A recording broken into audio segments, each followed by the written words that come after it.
Welcome here into Teal the Show. It is Victory Monday. Frank, I don't even know how to handle these anymore.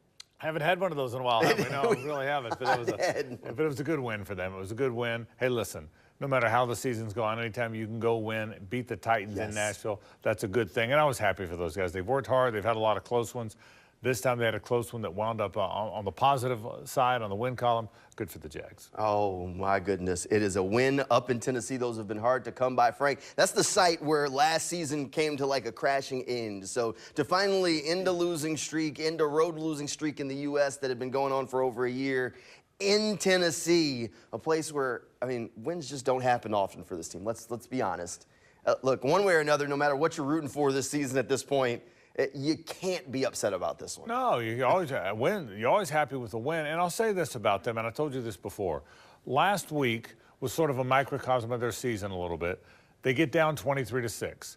They haven't mailed it in. They haven't quit, because if you quit, 23-6 turns into 45-13. Well, instead, 23-6 turned into 23-20. They battled back. They didn't make a play at the end of the game and lost the game. But they have fought through it. They just haven't been able to finish it at the end.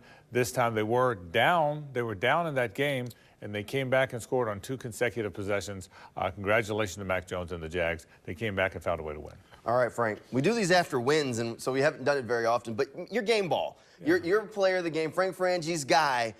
For this win, who would it be? Well, there's one guy that had like 3 targets and no catches until the last 2 drives, and he wound up with 8 catches in the game, and he turned the game around. I think he might be their best player. He's certainly one of their best players.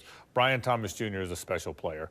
When they started targeting him and said, we're going to throw to him no matter what, he all of a sudden turned the game around. He is a special player. I think Brian Thomas Jr. is going to be a special receiver in this league for a lot of years. He gets my game ball. I think getting him involved is why they won the game. You know, Doug Peterson told Bucky Brooks after the game that him and Press had the conversation on the sideline during the second half that they had to find a way to get BTJ involved. And you know what? All of a sudden, BT starts making plays. He's one of those guys that you almost feel like he's a rookie. He hasn't finished his first year, but they have to figure out how to get this guy touches because good things just happen. It's hard to find great players. It's a league of everybody's good. Yeah. You can't make it in the National Football League if you're not a really good football player. There's a lot of good college players that never play it down in that league. So if you make it in the NFL, you're a really good football player. But it's hard to find great players. This guy might be a great player. Over the course of 30 years, how many great players have played here? Jimmy Smith's a great player. Tony Baselli's a great player. Fred Taylor's a great player. There's others. There's not just 3. But there haven't been 20 or 30. This guy might be a great player. I know it's early. I know he just got here. But he might be a great player. It's going to be fun watching his career for sure. All right. Part of this win was how the young players stepped up, Frank. Jarian Jones would be another player that I would think would be in the running for your game ball because the rookie had a fantastic, I mean, a cornerback to be able to get the little speed rush corner on the tackle, you got to give the guy a nice hand clap for that one. Had a fantastic game. Maybe his best game as a rookie so far. I'll tell you this. I think he can play outside. You know, he's been pretty much a nickel. They've used Monteric Brown and, of course, Ronald Darby outside opposite Tyson Campbell. I think Jarian Jones, ultimately, one thing Doug Peterson told me when they first got him and said, you know, we got him as a nickel, but he can play outside if we have to. Jarian Jones is a terrific player. He's physical. He's got a little edge to him. You got to have some of those guys that have a little bit of an edge. Jarian Jones has that edge. I'm not surprised he's the guy that threw the punch after the stuff that happened a week ago, and I'm glad he did, by the way, and I applaud him for it. I really do. I like Jarian Jones as a player. I like him a lot. Yeah, definitely not to have that edge on the team, especially on defense, and you love to see it from a rookie. All right, well, we got plenty more Teal of the show coming up. Coming up next, we're going to hear from the old ball coach, Tom Coughlin, talking about not making the cut as a finalist for Canton, Ohio this year. We'll get Frank Frangi's thoughts on that next when Teal of the show comes back. All right, welcome back here into Teal of the show. This has been a big year for Tom Coughlin. He got inducted into the Pride of the Jaguars. We were hopeful that this might be the year he'd finally get into Canton, Ohio. But sadly, that run is not going to happen this year. There's still time. And hopefully one day that'll happen for the coach. We heard Tony Baselli, Fred Taylor both think that he is a Hall of Fame coach. A lot of us here in Jacksonville share that same sentiment. We caught up with Tom Coughlin to ask him about maybe the disappointment of not getting into Canton, Ohio this year. And he said, look, he's disappointed for him, but he's most disappointed because he wants to be able to share that moment with his family. You know what? And this is the way that I look at this.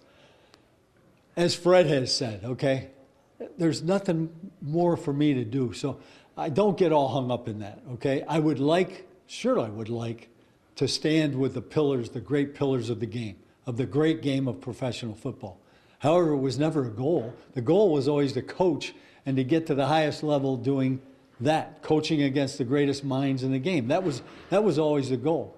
And then to come here, I came here with the idea that this would be an opportunity for me because of historical significance of starting a franchise. And whoa, did we start it.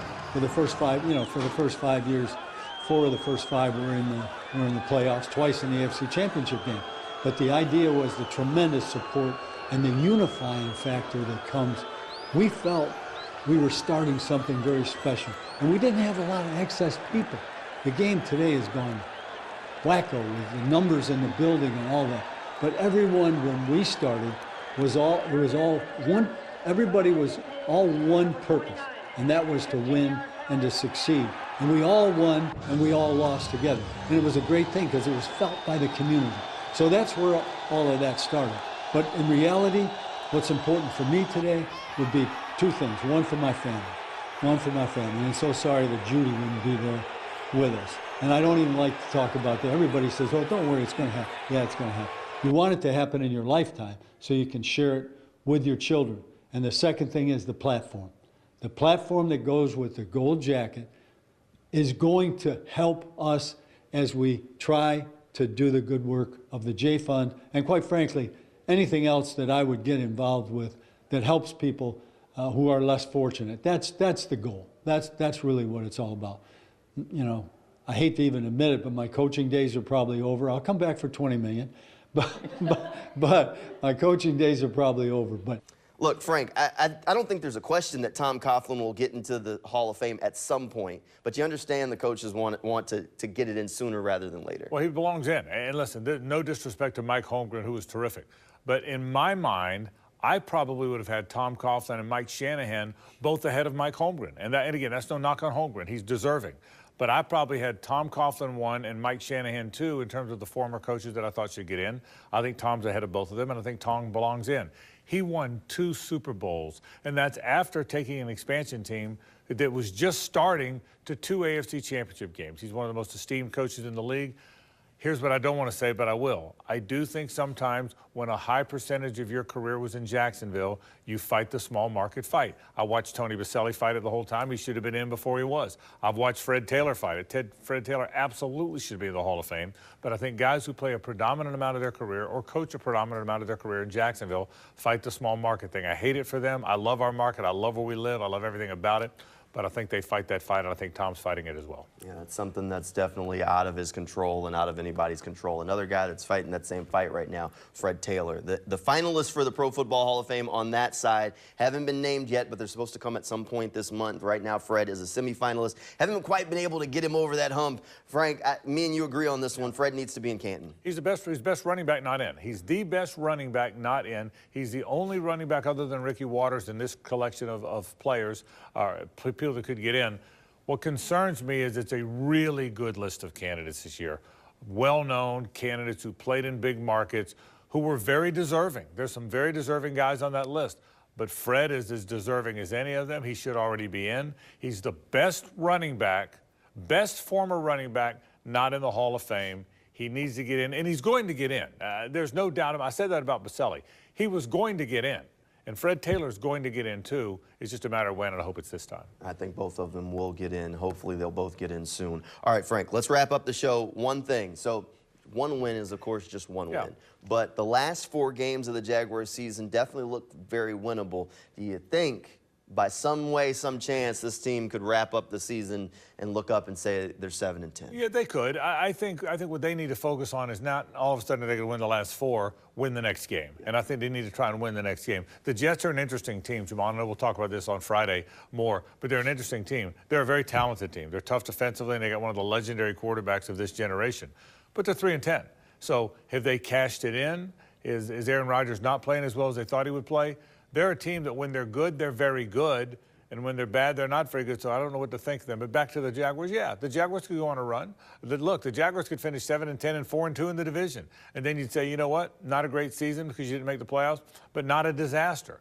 That could happen. There's no question. The schedule's way softer now than it was in that awful stretch in the middle of the season. But I think Right now, goal is win the next game. Worry about the next game, not the next 4 games. I'm looking forward to it, though, I'll tell you that. That's right. Take it one week at a time. It'll definitely be a fun wrap to the season. You know, look, wins are wins, and they're always fun. That means you get more Victory Mondays. Frank, thanks for being here today. Thank you at home for tuning in. Good night, everybody, and go Jags.